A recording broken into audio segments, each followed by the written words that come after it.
Ya, entonces hoy día vamos a comenzar un nuevo capítulo, chicos.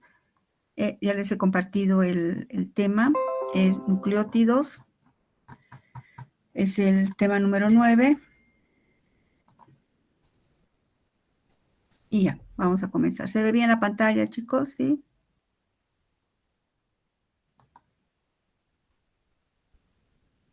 Oh, ¿qué pasó?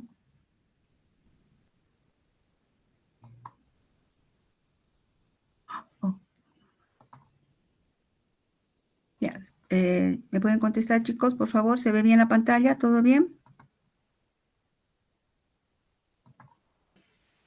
Ah, caramba, a ver un ratito. ¿Sí? Hola, chicos, ¿se escucha, verdad? ¿Sí? Hola. Sí. Eso.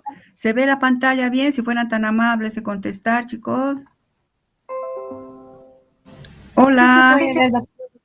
Eso, gracias, chicos. Nada les cuesta contestar. Ay, señor, dame paciencia. Ya. Tema 9, nucleótidos. Vamos a empezar un nuevo tema. Ya hemos estudiado hasta aquí carbohidratos, hemos estudiado monosacáridos, disacáridos, polisacáridos, hemos estudiado lípidos, simples, compuestos, derivados. Hemos pasado a estudiar aminoácidos, luego las proteínas, todos sus niveles estructurales. Luego hemos estudiado la dinámica de las proteínas fibrosas y globulares. Hemos pasado a estudiar enzimología, enzimas 1, enzimas 2. Ahora pasamos a estudiar al otro grupo de biomoléculas, los nucleótidos. En realidad, no, el otro grupo de biomoléculas son los ácidos nucleicos, como ustedes saben. Pero no podemos estudiar los ácidos nucleicos si no estudiamos antes a los nucleótidos. Los nucleótidos se consideran como las unidades monoméricas de los ácidos nucleicos. Entonces, los nucleótidos se considerarían junto con las proteínas como metabolitos sumamente importantes. Se encuentran como entidades o unidades monoméricas de los ácidos nucleicos RNA y DNA. ¿En qué sentido? Así como los monosacáridos son los monómeros de los oligo y polisacáridos que hemos visto, los aminoácidos hemos visto que son los monómeros de las proteínas, pues los nucleótidos son los monómeros de los ácidos nucleicos, el DNA y el RNA. El DNA y el RNA, que vamos a ver en el siguiente capítulo, son biomoléculas de enorme importancia. Estos ácidos nucleicos nos indican lo que es y lo que hace una célula viva. El hecho de que sea una célula del hígado o del riñón o la célula de una ballena o una célula nuestra, pues está determinada por el DNA. Entonces decimos que los nucleótidos son las unidades componentes o unidades monoméricas de los ácidos nucleicos, pero no es su única función. No solamente son importantes los nucleótidos porque formen parte de los ácidos nucleicos, poseen o cumplen además otras funciones sumamente importantes en las células. ¿Cuáles son esas funciones de los nucleótidos? Pues sirven como almacenamiento de energía para uso futuro en reacciones de transferencias de fosfato. Ahí está el famoso ATP. El ATP es un nucleótido, adenosintrifosfato. Los nucleótidos también forman parte de varias coenzimas importantes, como ya hemos visto cuando hemos visto enzimología 1. El NAD, nicotinamida adenindinucleótido, el NADP, el FAD, flamina adenindinucleótido y la coenzima A. Estas coenzimas, que son las ayudantes, diríamos, de las oxidoreductasas y transferasas, son en esencia nucleótidos. También los nucleótidos sirven como mediadores importantes en procesos celulares. Actúan como segundos mensajeros de las hormonas. O sea, las hormonas, no solo hormonas, hay muchos factores de crecimiento, etc. Usemos como ejemplo las hormonas. Las hormonas son los primeros mensajeros, pero como las hormonas son moléculas grandes, no pueden ingresar al interior de las células. Tienen sus receptores en la membrana celular. Y entonces, como no pueden entrar, generan segundos mensajeros. Pues esos segundos mensajeros que vamos a estudiar en este capítulo son pues nucleótidos. Un mensajero intracelular predominante es el AMP cíclico, formado a partir del ATP. También los nucleótidos participan en la biorregulación que hemos visto en el anterior capítulo. Algunos nucleótidos controlan varias reacciones enzimáticas mediante efectos alostéricos. Para entender entonces, como estamos estudiando de manera ahora separada, individual a los nucleótidos, tenemos que entender su estructura. ¿Cuál es la estructura de los nucleótidos? Pues tienen 3 componentes químicos. Un grupo fosfato que le vamos a llamar P, un azúcar que vamos a simbolizar como S del inglés sugar, y una base nitrogenada que simbolizamos con la letra B, todo mayúscula. Si vemos una aproximación de su estructura, pues esta es la estructura de un nucleótido, como les había dicho. Un grupo fosfato, un azúcar, vamos a llamar azúcar de un modo general, y una base nitrogenada. Si nos fijamos aquí, esta sería la base nitrogenada. Este serían los grupos, el grupo fosfato, que puede ser un fosfato, 2 fosfatos o trifosfatos. Bueno, pero es un grupo fosfato. El azúcar, que en realidad es una pentosa, es un monosacárido, y las bases nitrogenadas. Algo que también sobresale y hay que tener claro, es importante, chicos, es que la unión del fosfato y el azúcar es un enlace fosfoéster.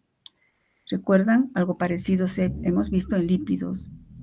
Un fosfoéster resulta de la unión. ¿Recuerdan? Si este es el monosacárido, la ribosa, pues este es el carbono 1, 2, 3, 4, 5.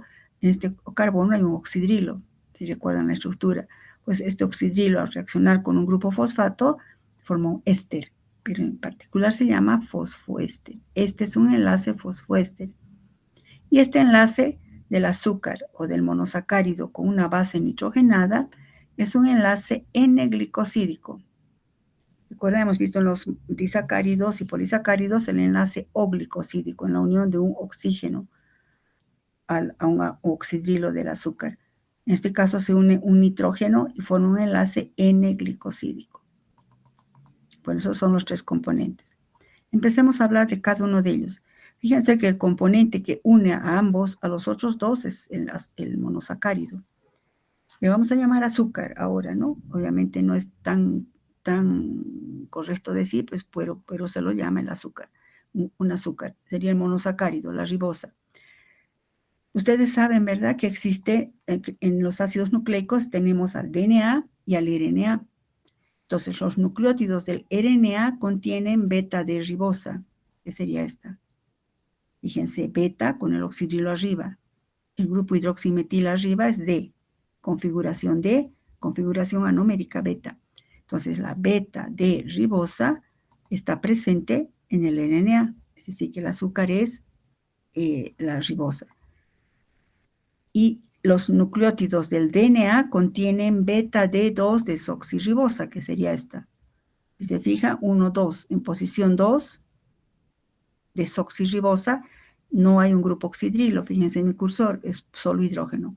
Entonces, esta estructura es la beta, fíjense en mi cursor, beta de 1, 2, desoxirribosa, presente en el DNA, y presente en azúcar presente en el RNA.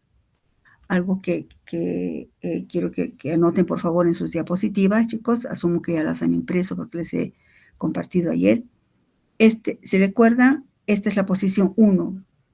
Fíjense en mi cursor, por favor.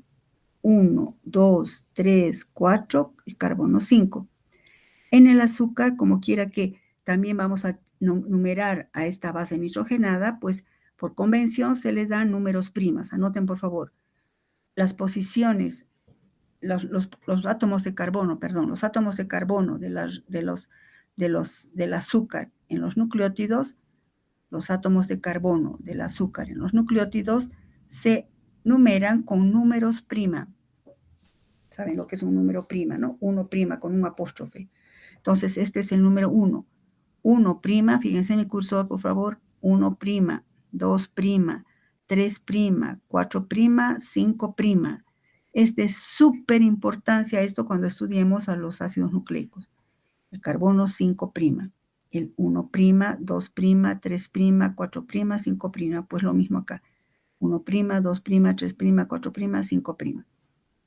Eso en cuanto al azúcar, ¿no? Al monosacárido. En cuanto a las bases nitrogenadas, ustedes saben biología, las bases nitrogenadas pueden ser purinas o pirimidinas.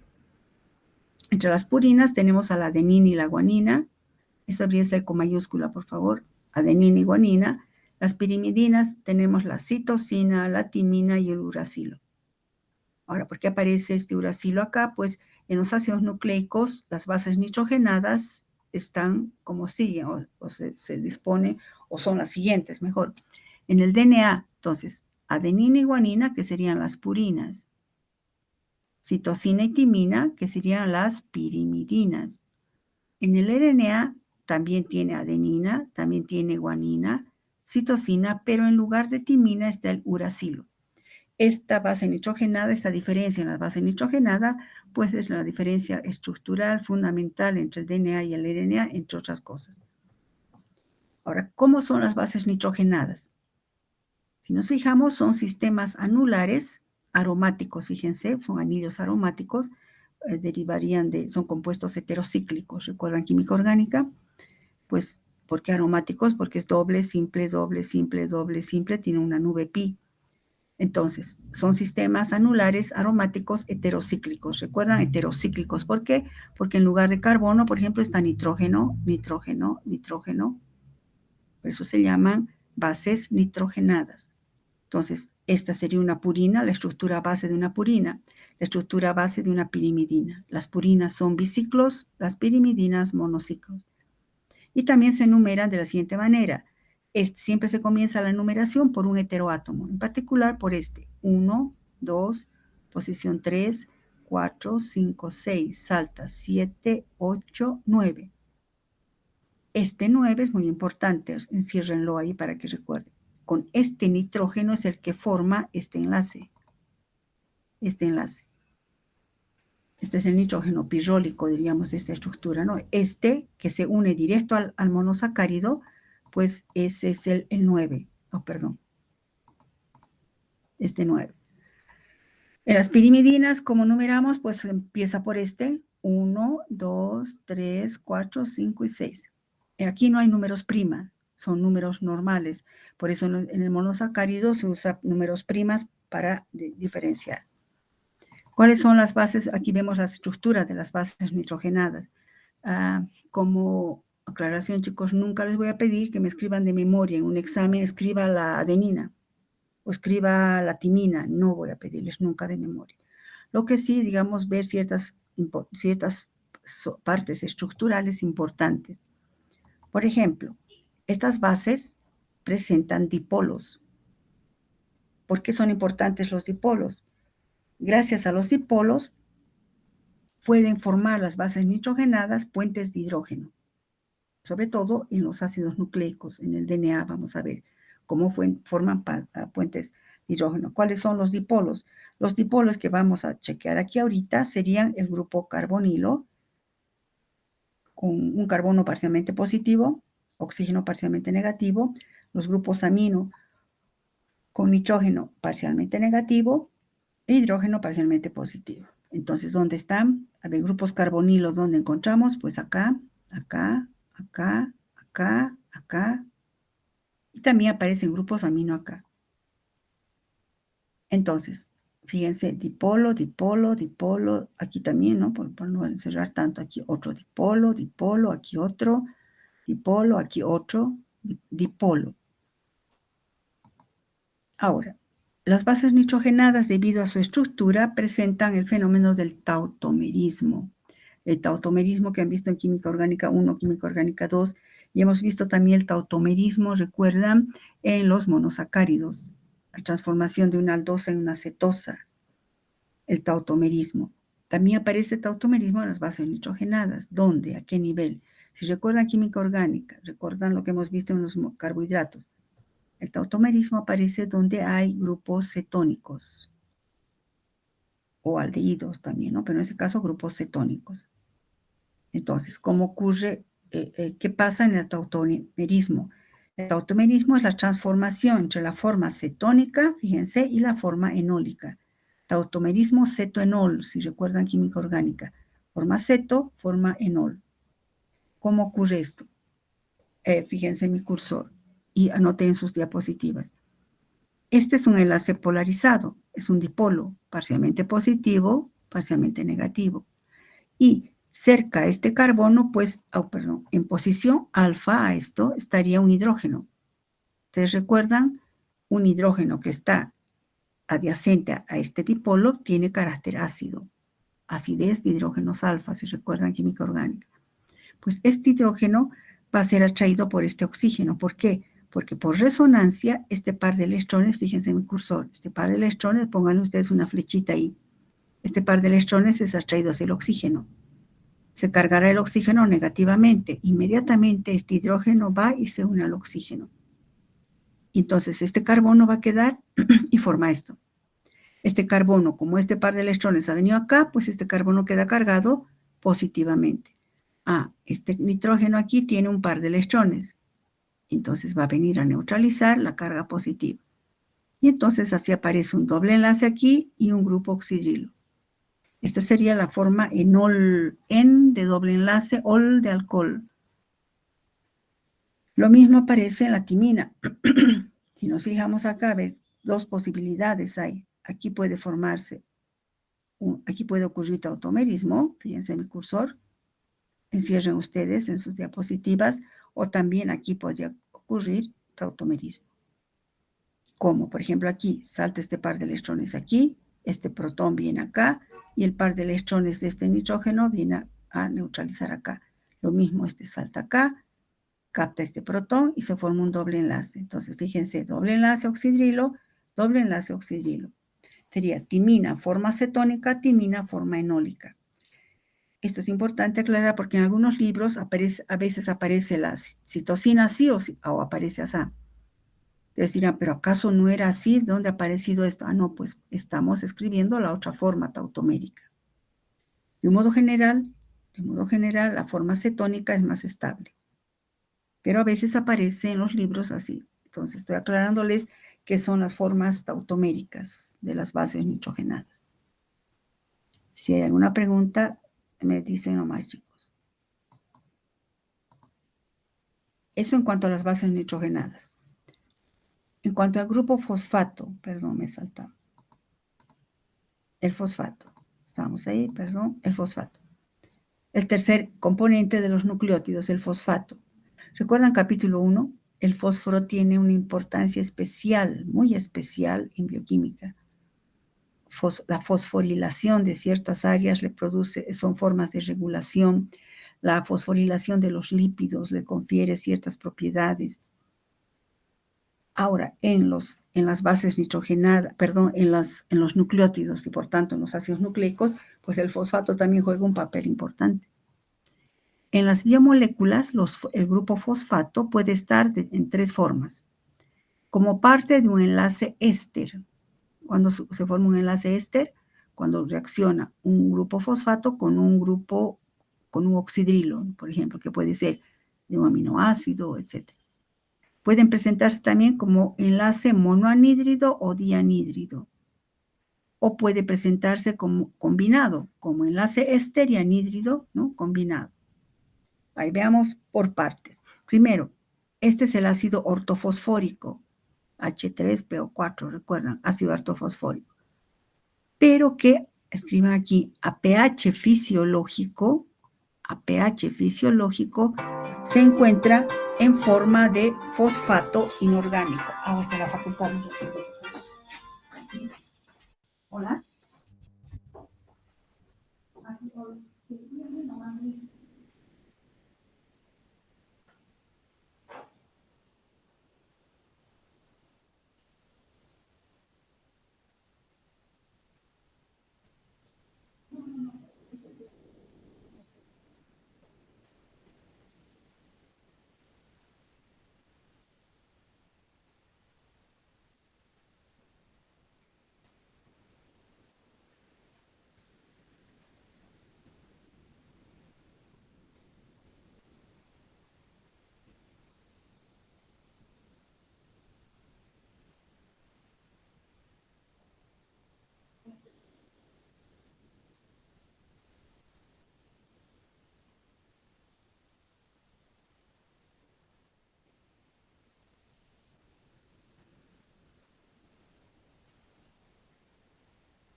Sí, sí, sí, me dijeron.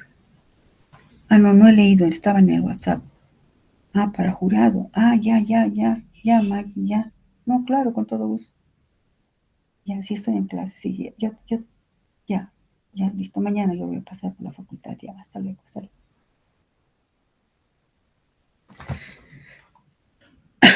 Bueno, disculpe. Entonces, tercer componente, el fosfato. El fosfato en las biomoléculas puede estar de tres formas, les había dicho, ¿no? Como éster, como un anhídrido, ya sea mono o dianhídrido, o combinado ambos, como éster o anhídrido, ambos en la misma estructura. Pero hay que ver primero esto, cómo puede aparecer el grupo fosfato. Este es el ácido fosfórico, que ustedes saben escribirlo.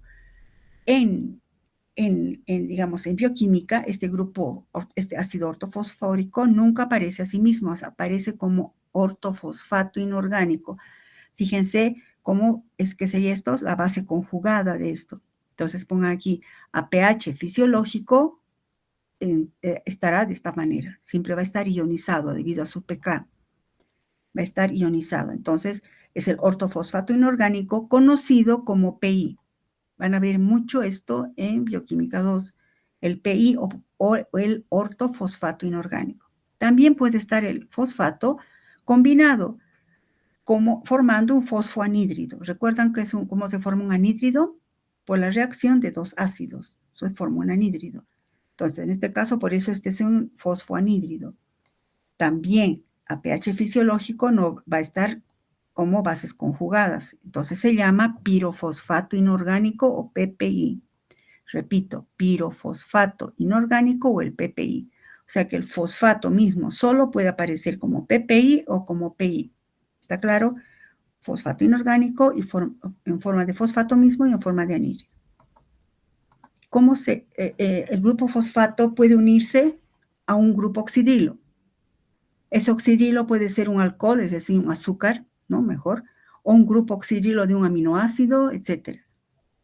Hay aminoácidos ácidos, ¿verdad? Serina, treonina, formando un enlace monoéster. Entonces, tenemos un R-oxidilo, repito, R puede ser un azúcar, R puede ser un aminoácido, y el grupo fosfato va a formar un alcohol y un ácido. ¿Qué cosa forma? Un éster, pero se llama enlace fosfoéster.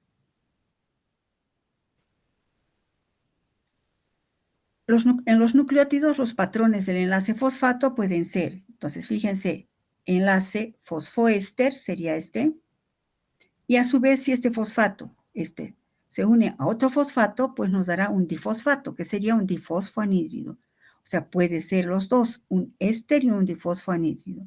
O puede ser un éster y un trifosfoanhídrido. Aparece de esa manera. Por ejemplo, el ADP y el ATP, ¿no? Podríamos adelantar ahí. Detalle de la estructura de los nucleósidos y nucleótidos.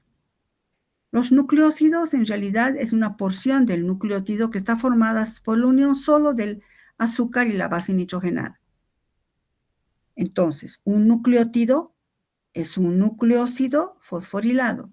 ¿Por qué estoy hablando ahora de nucleósidos? Porque los nucleósidos también abundan como, digamos, en el metabolismo y es importante aclarar su estructura. Lo que está en cuadrado es un nucleótido. Lo que está en redondo es un nucleósido.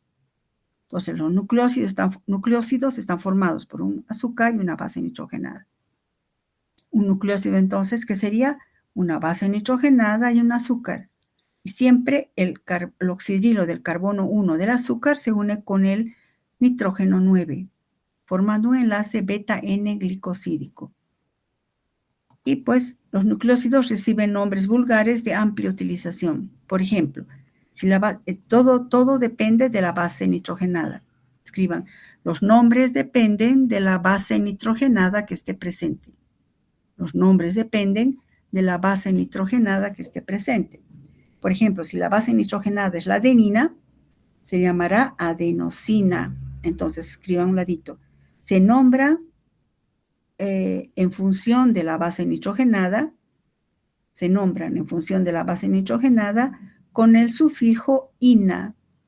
Sufijo ina. Entonces, será, si la base nitrogenada es la adenina, adenosina. Si la base nitrogenada es la guanina, guanosina. Si la base nitrogenada es la citosina, citidina. Si es el uracilo, uridina, ina. Ahora, estos nucleósidos, dependiendo del azúcar, ¿verdad? Ahora, esto es en función de la base nitrogenada. Si el azúcar es la ribosa, serán los ribonucleósidos. El azúcar es la ribosa. Pero si el azúcar es la 2-desoxirribosa, serán desoxirribonucleósidos. El azúcar, la desoxirribosa. Y entonces se llaman, si esta es adenosina, aquí será desoxiadenosina. La guanosina, desoxiguanosina, desoxicitidina, desoxicitimidina. Ah, fíjense, timidina, aquí es uridina, porque es un ribonucleósido. Solo están presentes o derivados del RNA. Bueno, más allá de eso, que quede claro. Entonces, los nucleósidos pueden tener nombres vulgares. La adenosina, la guanosina, la citidina y uridina. Ribonucleósidos. Si le anteponemos desoxi, estamos hablando de que el azúcar es la desoxirribosa. Como son las 4 bases nitrogenadas, desoxiadenosina, desoxiguanosina, desoxicitidina, desoxitimidina. Los nucleósidos se encuentran, sin embargo, principalmente en su forma fosforilada. Según el azúcar es la ribosa o la desoxirribosa, pues los nucleótidos se clasifican en ribonucleótidos, si el azúcar es la ribosa, puesto el mismo color. Desoxirribonucleótidos, si el azúcar es la desoxirribosa. Ahora veamos, los ribonucleótidos constituyen la mayoría de los nucleótidos de interés en el metabolismo general. El ATP entonces es un ribonucleótido. El ADP, el AMP, STP. Estos son ribonucleótidos, que significa que el azúcar es la ribosa. En cambio, los desoxirribonucleótidos forman parte de los nucleótidos de los ácidos nucleicos. Entonces tendremos los DNTPs, que serán DNTPs, desoxinucleótido trifosfato. Estoy viendo la sigla. La D, se pone una D que significa desoxi. Desoxi, fíjense en mi cursor, nucleótido trifosfato, que incluyen, en consecuencia, si desglosamos, sería, si fuera la adenina, la citosina, la timina, etc., desoxiadenosin trifosfato, desoxicitidin trifosfato, desoxitimidin trifosfato, desoxiguanosin, nos faltaría trifosfato. Entonces, los nucleótidos pueden ser, los ribonucleótidos son los que abundan como, digamos, nucleótidos de interés en el metabolismo. El AMP, el ADP, el ATP, el CTP, y los desoxirribonucleótidos, pues, forman parte, sobre todo, del DNA. ¿Dónde se fosforilan? Hemos dicho que el nucleótido es un nucleósido fosforilado, pues la fosforilación siempre es en el carbono 5 de la ribosa. Hemos dicho que este es el 1, el 2, el 3, el 4, carbono 5. Este es el carbono 5. El oxidrilo del carbono 5 forma un enlace fosfoéster con un grupo fosfato, dando lugar, ese es el fosfato, y formará el enlace fosfoéster. Siempre con el oxidrilo del carbono 5. Este que está como representado acá, como tiene un solo grupo fosfato, es el adenosin monofosfato. Los nucleótidos pueden existir en la célula en forma de mono, di o trifosforilados, formando los monofosfonucleótidos, difosfonucleótidos y trifosfonucleótidos. Entonces, por ejemplo, este será el adenosin difosfato. Y entonces, si vemos en esta estructura, si esta es la adenina como base nitrogenada, la ribosa, Con un solo fosfato, fíjense, por eso está aquí la llave, con un solo, el corchete, con un solo fosfato será adenosín 5' monofosfato o AMP. Con 2 fosfatos será adenosín 5' difosfato o ADP. Con 3 fosfatos es el adenosín 5' trifosfato o el famoso ATP. Vamos a estudiar mucho sobre todo estos dos en bioenergética. Entre los trifosfonucleótidos tenemos entonces adenosín trifosfato, citidín trifosfato, no quiere decir que solo adenina, ¿no? Citidín trifosfato, uridín trifosfato, guanosín trifosfato. Son ribonucleótidos.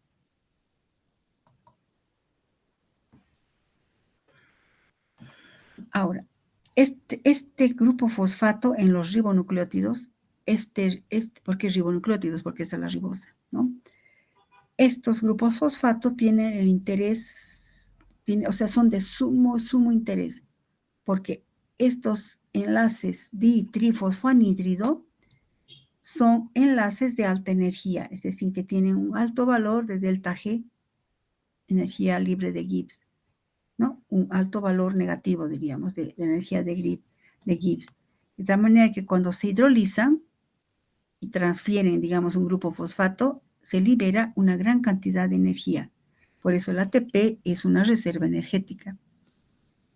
Esta propiedad que tienen esta parte estructural de los nucleótidos, pues es lo que les va a permitir ceder grupos fosfatos gracias al gran contenido energético que tienen. Esta propiedad de los nucleótidos les permite participar en reacciones de transferencia de grupos fosfato dentro de la célula. ¿Dónde está la energía? Pues acá. El alto contenido energético, ¿a qué parte de la estructura se debe? A los grupos fosfoanhídrido. Vamos a estudiar más adelante mejor esto. Difosfato, trifosfato. Ahora, recuerdan que hemos dicho que los nucleótidos ya forman parte de los ácidos nucleicos, pero tienen importancia por sí misma. Forman parte, ¿verdad?, como el ATP, participa en la transferencia de grupos fosforilo con un nivel de energía muy alto, pero también participan en procesos de regulación. Los nucleótidos que participan en procesos de regulación, eso aumenten aquí, los nucleótidos que participan en procesos de regulación en el metabolismo son los nucleótidos cíclicos. Entonces, existen nucleótidos cíclicos de gran importancia biológica. Por ejemplo, entre ellos tenemos el CAMP. Se conocen comúnmente como CAMP, C de cyclic, ¿no? Bueno, en inglés, cyclic AMP, que sería estrictamente hablando, vamos aquí a su estructura, el 3', 5' monofosfato cíclico. Bueno, vemos aquí la adenina, la ribosa, pero la estructura de este AMP cíclico es particular porque tiene un solo grupo fosfato, pero este grupo fosfato ha formado un enlace fosfoéster con este oxidrilo, con el oxidrilo del carbono 5, pero también forma un enlace fosfoéster con el oxidrilo del carbono 1, 2, 3'. Por eso se llama cíclico. Y entonces, estos dos son enlaces fosfodiéster. Es el AMP cíclico que, estrictamente hablando, es la adenosín 1, 2, 3, 3', 5' monofosfato cíclico. Pero no se dice en los libros, reacciona con la adenosina 3', 5' monofosfato cíclico. No, se lo conoce más como el AMP cíclico o CAMP. Famosísimo, el AMP cíclico. Ahora, este AMP cíclico participa en muchos procesos de regulación. Es que aquí anote por favor. El AMP cíclico constituye un mensajero secundario de varias hormonas, entre ellas adrenalina y glucagón. Es el mensajero secundario de la adrenalina y el glucagón. ¿Cómo se forma el AMP cíclico? El AMP cíclico normalmente no existe en la célula, porque es un mensajero secundario.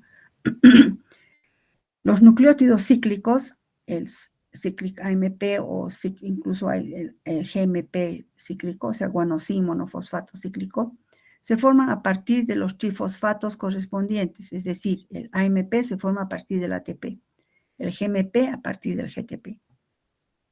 ¿Qué enzimas intervienen en su formación? Pues interviene la famosísima enzima adenilato ciclasa.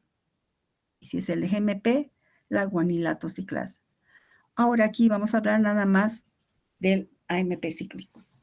Ustedes van a nombrar esto, su relación con las proteínas G, que son proteínas heterotriméricas, todo eso van a ver en bioquímica 2, chicos. Pero aquí nuestro tema es nucleótidos. Dentro de los nucleótidos cíclicos tienen una importancia crucial en la regulación. ¿Cómo se forman estos? Pues se forman a partir de sus trifosfonucleótidos. El AMP será del ATP, el GMP del GTP, a partir del GTP. ¿Pero qué enzimas participan? Pues en la formación del AMP cíclico participa la enzima adenilato ciclasa, que cataliza esta reacción. El ATP, por acción de la adenilato ciclasa, este sería el ATP, adenosin trifosfato. Por acción de la adenilato ciclasa viene y rompe este enlace y se libera el PPI, que les he dicho, el pirofosfato inorgánico. Fíjense esto, mi cursor. Este es el PPI que aquí estoy indicando que se libera. Y entonces se forma esta estructura. Inmediatamente este oxígeno viene y forma un enlace con este oxidrilo, formando el AMP cíclico. 3'5' AMP cíclico. Ahora, entonces veamos lo siguiente. En cierto momento, cuando se une, vamos a ver más adelante eso, solamente permitan que les narre. Cuando se une una hormona a su receptor, se desencadena la síntesis del AMP cíclico. Entonces, si la hormona se ha unido a su receptor, es para alguna acción fisiológica. Por ejemplo, el glucagón. Cuando el glucagón se une al hígado, por ejemplo, cuando se sintetiza glucagón, cuando los niveles de glucosa están muy bajos. Entonces, el glucagón se une al hígado, a su receptor en el hígado, y ese su receptor va a dar lugar a la síntesis de este mensajero secundario. Ahorita hablamos qué sucede, ¿ya? Pero va a llegar un momento en que ya no se necesita este mensajero secundario. Y entonces va a ocurrir una degradación del AMP cíclico. Aquí es cuando se necesita al AMP cíclico. Después ya basta, ya no se necesita más al AMP cíclico. Tiene que degradarse. Y se degrada por otra enzima llamada fosfodiesterasa cíclica, que hace que produce una hidrólisis de este enlace para que se forme otra vez AMP. Se hidroliza este enlace y ahora se forma adenosin monofosfato ya no cíclico, ¿no? Bueno, entonces, ¿qué decimos? Esta enzima, la adenilato ciclasa, cataliza la síntesis del AMP cíclico. Y la fosfodiesterasa hidroliza, destruye, bueno, vamos a decir, hidroliza uno de los enlaces fosfoéster y se transforma otra vez en AMP cíclico, que ya no es mensajero secundario. Esto, chicos, es vital en metabolismo, la acción de la adenilato ciclasa y la fosfodiesterasa. ¿Cómo actúa el AMP en la transducción de señales? A ver, vamos a leer esto aquí primero. El AMP cíclico controla la actividad de otras enzimas celulares por activación alostérica. Es decir, que actúa como regulador de la acción de las enzimas y se denomina mensajero secundario, puesto que actúa junto con otra molécula, como por ejemplo una hormona como la adrenalina, la hormona secretada por la glándula suprarrenal, y también es mensajero secundario del glucagón. Entonces, la adrenalina y el glucagón son los mensajeros primarios. Glucagón en respuesta a una baja de glucosa en sangre. Adrenalina en presencia o en momentos en los cuales la persona tiene que, ¿recuerdan la adrenalina? Es la hormona del escape, de la fuga, ¿no? Tiene sobre todo sus receptores en los músculos. El glucagón en el hígado. Entonces, son los mensajeros primarios que tienen su mensajero secundario, el AMP cíclico. El AMP cíclico actúa regulando mediante activación alostérica a otras enzimas. Veamos esto. El AMP actúa entonces en un sistema de transducción de señales. Primero explicaremos esto un poco y luego les voy a dictar, chicos, porque no hay literatura escrita acá, solamente he puesto este esquema. A ver, imaginemos, imaginemos que es una persona que está en ayunas. Los niveles de glucosa empiezan a bajar, ¿recuerdan? Entre 70 y 110 debe estar los niveles de glucosa. Ha estado un ayuno prolongado esa persona y los niveles de glucosa se están acercando a 70, 69, va por ahí. Inmediatamente se sintetiza o sale al torrente sanguíneo el glucagón. El glucagón que se ha sintetizado en el páncreas, que va a ser en los islotes alfa del Langerhans, viene el glucagón, donde tiene su receptor en el hígado. Imaginemos que esta es en la membrana celular del hepatocito. Entonces viene el glucagón, este sería el receptor primario, la hormona, y se une a su receptor celular en el hígado. Una vez que se ha unido a su receptor, bueno, aquí no he explicitado aquí, se une a una proteína G que es tetratrimérica. Eso van a ver ustedes con más detalle en Bioquímica 2. Yo no he querido dejar de ver esto, que no corresponde mucho, para que vean, porque quiero que vean la importancia del AMP cíclico, no solo estudiar lo que es un nucleótido, no, tiene gran importancia. Entonces, la hormona se ha ubicado en su receptor. Una vez que se ubica en su receptor, por eso he puesto como un rayito aquí, ¿no? Va a activar a esta enzima, a la adenilato ciclasa, que ahorita la hemos mencionado. ¿Qué hace la adenilato ciclasa? Transforma o cataliza la reacción de transformación del ATP en AMP cíclico. Pues ahora ese es el segundo mensajero o mensajero secundario ¿de quién? De la hormona. La hormona no puede atravesar, pero tiene su sistema para generar su mensajero en el interior. Como si fuera, ¿verdad? En una guerra va y en la puerta le da el mensaje, ahí adentro está el espía que va a desencadenar las reacciones. Entonces el AMP cíclico es el mensajero secundario. ¿Qué hace ahora? Antes no había AMP cíclico, estaba el ATP ahí tranquilito y una vez que se ha generado la hormona, el ATP se ha transformado en AMP cíclico. Este AMP cíclico inmediatamente tiene su sitio de unión, sitio activo, en un grupo de proteínas o de enzimas llamadas sinasas. Estas enzimas son enzimas alostéricas. Recordemos esto de alosterismo, que tienen más de un sitio de fijación para un inhibidor o tienen más de un sitio de fijación para un sustrato. Estas sinasas de las proteínas tienen sitios reguladores y sitios catalíticos.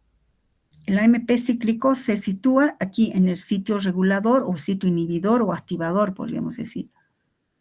Al unirse, transforma la estructura de la sinasa, ahora está unido el AMP cíclico, y se separa o se activa de otra manera. Ahora ya se vuelve catalítica esta enzima que estaba ahí dormida, tranquila. Se vuelve catalítica. Esta sinasa activa la fosforilación de otras proteínas y de otras y de otras y de otras. Y así se produce una cascada de reacciones. Si volvemos al ejemplo de la persona que necesitaba que sus niveles de glucosa estaban bajando y vino aquí el glucagón, pues lo que va a ocurrir, recuerdan, hemos visto eso, se formará, atacará o activará a la fosforilasa del glucógeno. La fosforilasa del glucógeno formará glucóseno-fosfato. La glucóseno-fosfato finalmente, gracias a una glucosa 6-fosfatasa, forma glucosa libre. La glucosa libre atraviesa los poros del hepatocito y va a la sangre. Resultado, sube la glicemia. Todo esto que he dicho aquí, bien aquí, no, ahorita no vamos a hablar de eso, chicos. Las quinasas, PK1, etcétera, son otras, eso forma parte de Bioquímica 2. Pero lo que desencadena es una cascada de reacciones para dar un resultado fisiológico. Por ejemplo, el ascenso de glucosa en sangre. Ahora les dicto. Escriban, por favor. El AMP cíclico es el segundo mensajero, o mejor, es el mensajero secundario. El AMP cíclico es el mensajero secundario de dos hormonas importantes, la adrenalina y el glucagón. Cuando, por ejemplo, Pongamos, ejemplo, pongo. Si los niveles de glucosa en sangre están relativamente bajos, no bajos, están cerca al nivel inferior aceptado, 70, digamos, cuando los niveles de glucosa en sangre están cerca al nivel inferior, se activa la síntesis del glucagón. El glucagón se deposita o se coloca en su receptor en el hepatocito. Se ubica en su receptor en la célula hepática o hepatocito. Y desencadena la activación de la adenilato ciclasa. Desencadena la activación de la adenilato ciclasa. Esta, adenilato ciclasa, transforma el ATP en AMP cíclico. Transforma el ATP en AMP cíclico. Esto transforma el ATP en AMP cíclico. El AMP cíclico se coloca de manera, activa de manera alostérica, el AMP cíclico activa de manera alostérica a un grupo de enzimas que se encuentran en el interior del hepatocito, a un grupo de enzimas denominadas sinasas, que se encontraban inactivas. El AMP activa a la sinasa, transformándola en su forma catalítica. La sinasa activada fosforila a otro grupo de proteínas, o enzimas mejor. Fosforila a otras enzimas, provocando una cascada de reacciones. Eso es bien importante. Van a estudiar al año la cascada de reacciones. En el ejemplo que estamos viendo, pues esto desencadenaría la liberación de glucosa del hígado hacia la sangre. Esto desencadenaría la liberación de la glucosa del hígado hacia el torrente sanguíneo, cumpliendo la función del glucagón, que es la de elevar los niveles de glucosa en sangre. Cumpliendo así su función el glucagón de elevar los niveles de glucosa en sangre. Bueno, esta parte que les he dictado ya es como si nos hubiéramos acercado a la puerta de Bioquímica 2 y le estamos echando el vistazo ahí. Sobre todo, ¿para qué? Para motivarles de por qué es importante estudiar el AMP cíclico. Repito y repito, va a ser sumamente importante para ustedes al año, el AMP cíclico, el GMP cíclico, la proteína G, que es una proteína que está ligada a estos tipos de receptores. Bueno, entonces, nuestro tema ahorita es nucleótidos, no estamos en otra cosa, nucleótido. Entonces, un nucleótido importantísimo es el AMP cíclico. También el GMP cíclico. Otros nucleótidos de importancia. Fíjense que hemos dicho que los nucleótidos son los componentes monoméricos de los ácidos nucleicos, pero por sí mismos también cumplen su función, funciones individuales. Acabamos de ver ahorita el AMP cíclico, por ejemplo. Otros nucleótidos de importancia son estos. Nucleótidos de piridina, entre ellos están el NAD y el NADP. Nucleótidos de flavina, flavin adenin dinucleótido, flavin mononucleótido, que hemos dicho que son coenzimas. ¿Recuerdan cuando hemos visto enzimología 1? Y ahí les había dicho, vamos a ver después en el capítulo de nucleótidos su estructura. Bueno, por ejemplo, este es el NAD oxidado. Su nombre es, ¿recuerdan? Nicotinamida. Fíjense aquí. Este sería el centro de reacción de toda esta estructura. El ácido nicotínico, química orgánica. El ácido nicotínico, ¿verdad? Es un derivado de la piridina que tiene aquí un oxidrilo, pero en este caso es la nicotinamida, es un grupo amida. Nicotinamida, ¿no? Adenin dinucleótido. ¿Por qué dinucleótido? Porque fíjense, este sería un nucleótido, una base nitrogenada, un azúcar, un fosfato. Este fosfato está unido a un azúcar, pero obviamente aquí no es una base nitrogenada, pero es un compuesto nitrogenado. De ahí viene el nombre de dinucleótido. Pues el centro de reactividad de esta estructura tan compleja, bueno, relativamente compleja, pues ese es el ácido nicotínico.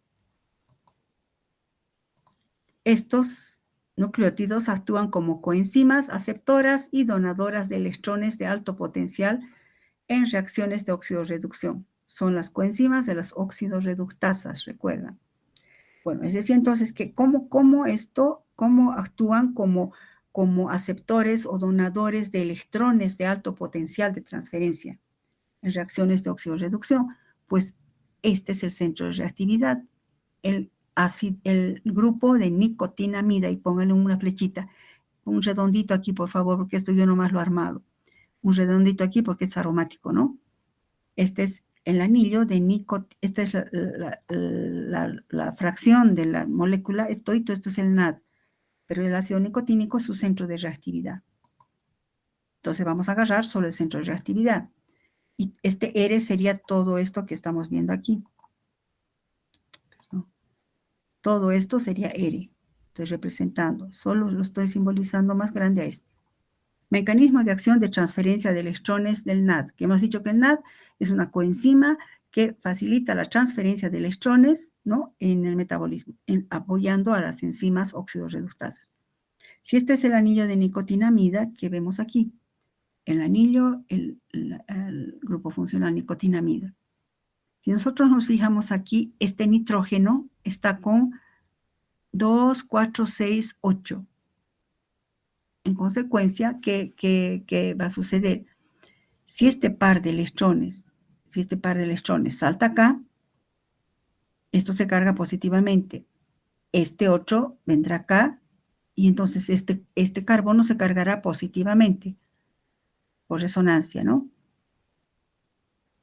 Porque si nos fijamos aquí, el nitrógeno está formando 3 enlaces, pero aquí tiene un doble enlace. Puede aceptar, viniendo, fíjense mi cursor, este par de electrones, venirse aquí al nitrógeno, y entonces este carbono se carga positivamente, resonancia, chicos. Luego este carbono viene, este par de electrones viene aquí, fíjense, por eso está aquí, y ahora este carbono queda cargado positivamente. Pues puede aceptar un hidruro, que sería este hidruro que se va a ubicar acá. Por eso se llama, una vez que capta este par de electrones, se llamará NAD reducido.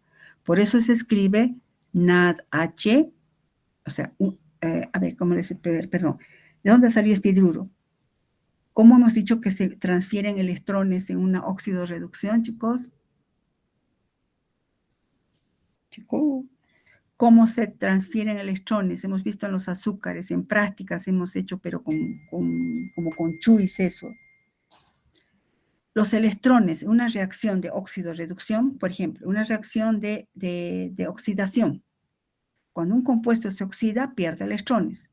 Sus electrones los transfiere a otra molécula, en este caso por ejemplo, el NAD oxidado va a aceptar electrones, pero no acepta electrones así volando electrones, sino los acepta en forma de hidruro o en forma de átomos de hidrógeno, ¿recuerdan? Bueno, pues este hidruro con este hidrógeno están portando, ¿qué cosa? Un par de electrones que están proviniendo del reactivo que se ha oxidado, que ha perdido electrones. ¿Y quién lo tiene que aceptar? El NAD. Entonces, este hidruro viene acá y entonces, ¿qué quedaría? Un protón, para que complete, ¿verdad? Lo equivalente a una molécula de hidrógeno, como hidruro y un protón. Y entonces, por eso se escribe NADH, que sería más H. ¿Qué significa? Nicotinamida adenina dinucleótido reducido, porque ha captado un hidruro, y se le pone su protón. NAD reducido, ahí pongan NAD reducido, y este será NAD oxidado. El FAD también participa como coenzima en reacciones de oxidorreducción con las oxidorreductasas. Esta es la estructura del FAD, flavin, adenin, dinucleótido. ¿Por qué dinucleótido? En realidad, fíjense, base nitrogenada, azúcar, fosfato. Este sería un nucleótido, ¿no? Pero también esto parecería un nucleótido porque tiene un fosfato, un compuesto parecido al azúcar y bases nitrogenadas.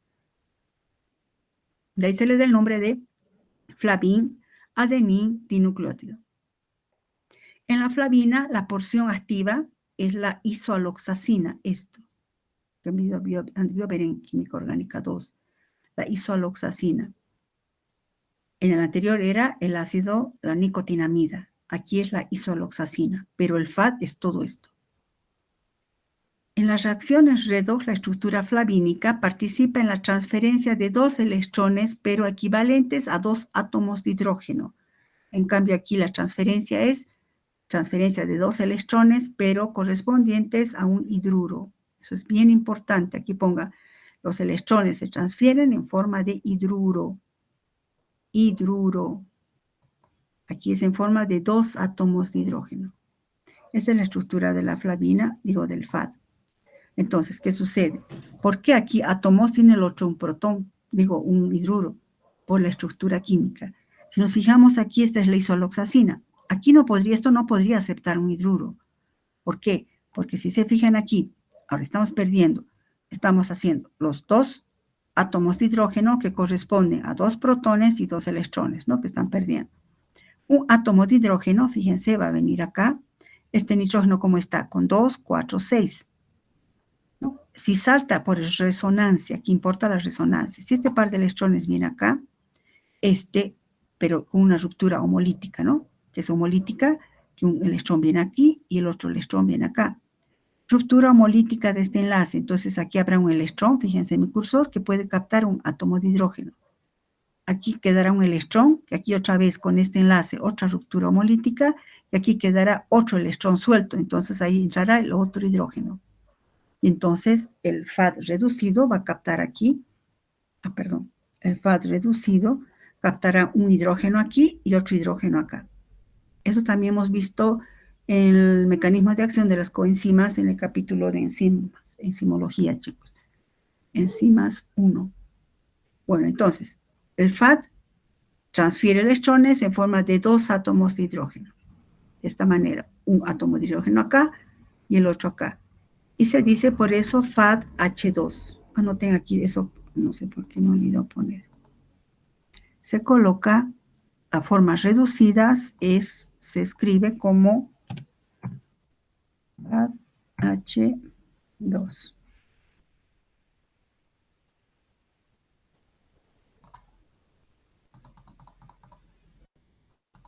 Es la forma reducida.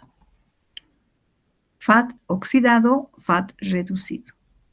No se escribe aquí ya por esa razón FADH más H.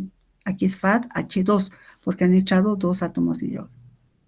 Esto de que el NAD transfiere electrones en forma de hidruro y el FAD en forma de átomos es también súper importante cuando veamos la cadena transportadora de electrones, chicos. Como les decía, ¿verdad? Les dejo las miguitas. Es importante eso.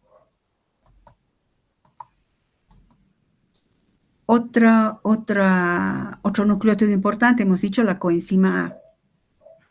La coenzima A es una enzima que es la coenzima de las transferasas. ¿Cuáles necesitaban coenzimas?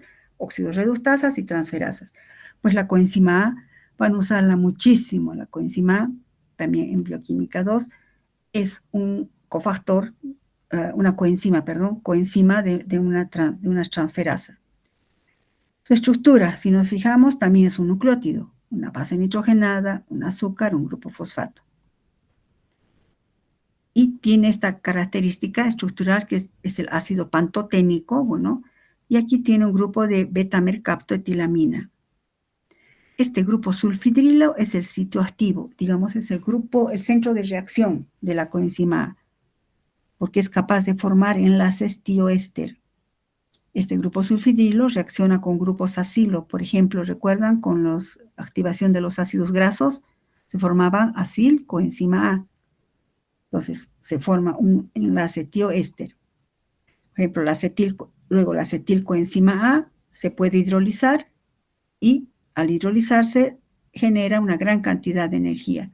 Entonces, la coenzima A también tiene un elevado potencial de transferencia de grupos acilo.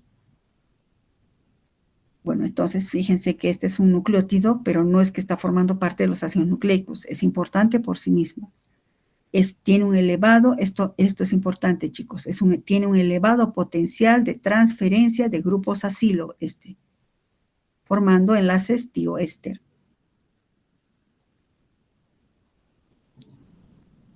Vamos a ver más adelante esto. también que la acetilcoenzima A en bioenergética genera energía. Ese es un enlace de alta energía, elevado potencial de transferencia de grupos acilo. Por eso reacciona con las enzimas transferasas. Enlace tioéster. Bueno, entonces, los trifosfonucleótidos participan en muchas reacciones catalizadas enzimáticamente, que están muy relacionadas con muchas reacciones del metabolismo. Entre los trifosfonucleótidos, que serían cuáles los trifosfonucleótidos, ATP, GTP, CTP, TTP.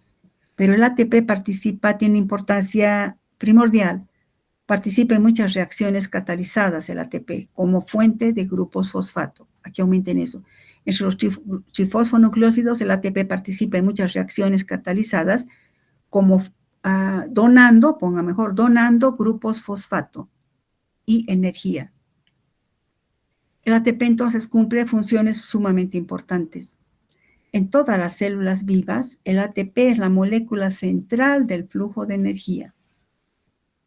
El ATP se forma para almacenar energía y se degrada para transferirla, sumamente importante.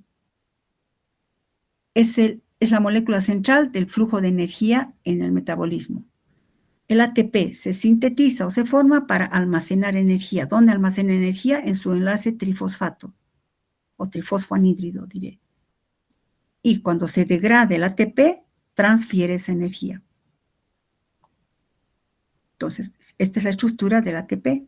Adenosín, trifosfato, adenina, azúcar y un trifosfato. Se le conoce aquí, se le dice el fosfato alfa, el fosfato beta y el fosfato gamma. Entonces, estos son los enlaces fosfoanhídrido. Aquí está acumulada la energía. ¿Cómo transfiere energía y grupos fosfato el ATP? Se verifica la pérdida de un grupo fosfato gamma. ¿Cuál es el fosfato gamma?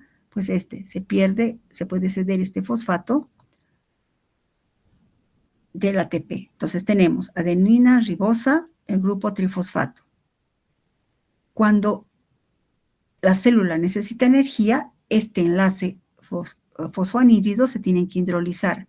Por acción del agua se hidroliza y se transforma en ADP y libera un PI o un fosfato inorgánico.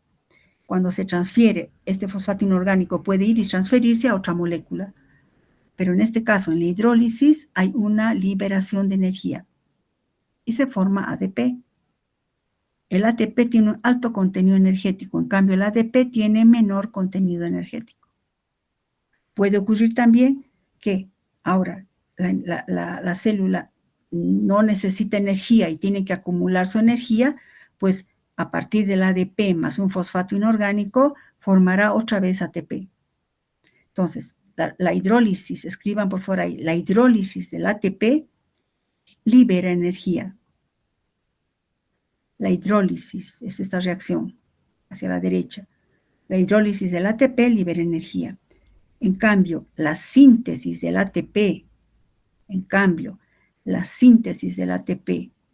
que sería esta reacción, fíjense en mi cursor hacia la izquierda, la síntesis del ATP a partir de ADP más un fosfato requiere de energía.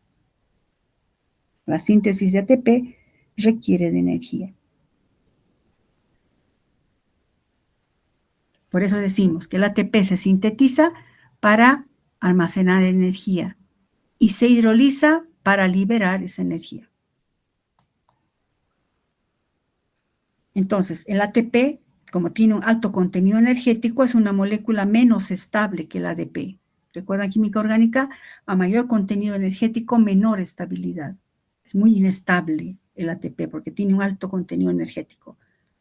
Por tanto, la conversión de ATP en ADP va acompañada de liberación de energía. La formación del ATP a partir de ADP y fosfato inorgánico, pues requiere o consume energía. ¿Para qué? Para almacenarla, ¿dónde? ¿Dónde se almacena la energía? En los enlaces fosfoanhídridos.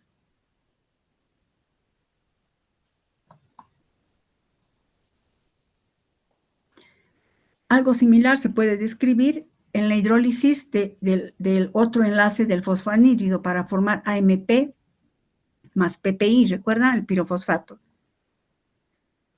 y se vuelve a formar ATP a partir del AMP. Entonces surge aquí un ciclo, el ciclo del ATP, ciclo de energía de las células vivas. A ver, veamos. El AMP, adenosino monofosfato, puede formar ADP y el ADP puede formar ATP. A su vez, el ATP puede formar ADP, el ADP puede transformarse en la AMP. Entonces, veamos el ciclo de energía en las células vivas. De aquí abajo hacia arriba es aumento de la energía. Entonces, la molécula con mayor contenido energético es el ATP, mayor contenido energético. Fíjense, cuando el ATP se hidroliza y cede un fosfato inorgánico, la ecuación que hemos visto hace un ratito, cuando cede un fosfato inorgánico que forma el ADP. La ecuación que hemos visto, el ADP puede captar otro fosfato inorgánico, pero necesita energía y sintetizaría ATP. ¿Todo bien? Ahora, aquí escriban, por favor. Cuando la célula requiera un plus, o sea, un extra, ¿no? Un plus de energía, un extra de energía, el ATP se hidroliza hasta AMP. El ATP se hidroliza hasta AMP, liberando PPI, recuerdan, el pirofosfato inorgánico. Liberando PPI, llamado pirofosfato inorgánico. Este pirofosfato inorgánico se puede hidrolizar en 2 fosfatos inorgánicos y nuevamente aquí libera energía otra vez. Por eso, cuando pasa del ATP al AMP, libera energía y se forma PPI. Este PPI todavía se hidroliza y genera más energía. Por eso, cuando la célula necesita un plus, un exceso de energía, la hidrólisis se vuelve muy drástica, desde ATP hasta AMP. Fíjense el triángulo, ¿no? No es que yo lo he hecho chueco yo. Siempre el AMP sería el de menor contenido energético. Si hacemos una línea, menor contenido energético. Después, más contenido energético tiene el ADP y mucho mayor contenido energético el ATP. Ahora, el AMP, con otra molécula de ATP, puede formar ADP. El ADP puede sintetizar ATP. Pero fíjense, nunca el AMP genera ATP directamente. Sería demasiado contenido energético que tendría que captar. El AMP se transforma en ADP, el ADP en ATP. El ciclo es entonces en este sentido. De arriba hacia la derecha y luego a la izquierda y así. Pero no puede ir así, en sentido inverso. Va en sentido de las manecillas del reloj en este esquema, ¿no? Bueno, este es el ciclo de energía de las células vivas. Entonces, el ATP, que se llama el centro de energía de todo el metabolismo, puede hidrolizarse hasta ADP, pero también puede hidrolizarse hasta AMP. Esto cuando necesita un exceso de energía. Se forma el pirofosfato inorgánico, que a su vez también puede otra vez hidrolizarse, formando 2 fosfatos inorgánicos y liberando un plus de energía. El AMP puede formar ATP y el ADP ATP, pero nunca el AMP puede formar directamente el ATP. Para resumir las conversiones, el ATP se transforma en ADP más fosfato inorgánico. El ATP, repito, cuando necesita la célula exceso de energía, se hidroliza hasta AMP más pirofosfato. A su vez, el pirofosfato se puede hidrolizar con formando 2 fosfatos inorgánicos y liberando otra vez energía. El AMP puede sintetizar ADP, el ADP se puede sintetizar ATP. Repito, nunca ocurre esto. El AMP no puede sintetizar ATP. Estas reacciones constituyen la base molecular del flujo de energía dentro de todas las células vivas. Esta es la base del flujo de energía química en las células vivas, que se estudia en el tema de bioenergética, que vamos a estudiar después. Con esto, chicos, hemos acabado el capítulo, este tema de los nucleótidos. Fíjense que hemos dicho que son los monómeros de los ácidos nucleicos, pero no hemos hablado nada de los ácidos nucleicos. Lo que nos hemos abocado en este capítulo es saber toda la importancia y las propiedades de los nucleótidos como moléculas individuales en sí mismas. Dentro de estos nucleótidos importantes están los ribonucleótidos, en los que incluyen al ATP, al ADP, al AMP, al GTP, etc. Y además los otros nucleótidos de importancia en el metabolismo, como son los nucleótidos cíclicos. Entre ellos hemos visto al AMP cíclico, que es el segundo mensajero de dos hormonas importantísimas, el glucagón y la adrenalina. Y lo hemos visto ahora en consecuencia a cómo se sintetiza el AMP cíclico, en su formación y degradación. Su formación es con la adenilato ciclasa, que transforma el ATP en AMP cíclico. Fíjense que el AMP cíclico aquí, el AMP cíclico no se va a generar y va a quedarse en la célula, sino estaría activando continuamente a esta proteína, sino que cuando ya niveles de glucosa suban, por ejemplo, en el caso del otro ejemplo, el glucagón ya no tiene por qué estar ahí, se retira, entonces cesa todita la señal, ya no se activa el AMP cíclico, ya no se sintetiza AMP cíclico, baja la concentración y otra vez la hormona se vuelve inactiva. Luego hemos visto que entre los nucleótidos de gran importancia está el ATP, que es el centro, ¿verdad?, del ciclo energético del metabolismo, y que se puede resumir su acción con estas ecuaciones, que el ATP se puede hidrolizar. Una cosa hemos dicho, que el ATP se sintetiza para almacenar energía. El ATP se sintetiza, sería este campo, perdón, cachito. Sería de este lado. ADP más PI sería en este sentido. El ATP se sintetiza para almacenar energía. Y hacia la derecha se degrada o hidroliza para liberar energía. Entonces es el centro de todo el ciclo, de todo el flujo de energía. Y podemos escribir este ciclo que se resume en estas ecuaciones y que es la base del flujo molecular de toda la energía en unas células vivas, que vamos a estudiar en bioenergética. Bueno, son moléculas de alta energía, que no es, vamos a ver que no es la única tampoco molécula del ATP, ¿no? Existen otras moléculas también. Bueno, con esto hemos terminado el capítulo, chicos. ¿Hay alguna pregunta? No se me ha activado para grabar, qué raro. No aparece mi screen recorder. Bueno, voy a solucionar. Bueno, si no hay ninguna pregunta hoy, ojalá la siguiente clase. Para la siguiente clase voy a compartirles ya el tema, también las diapositivas después. Si no hay preguntas, voy a dejar de presentar.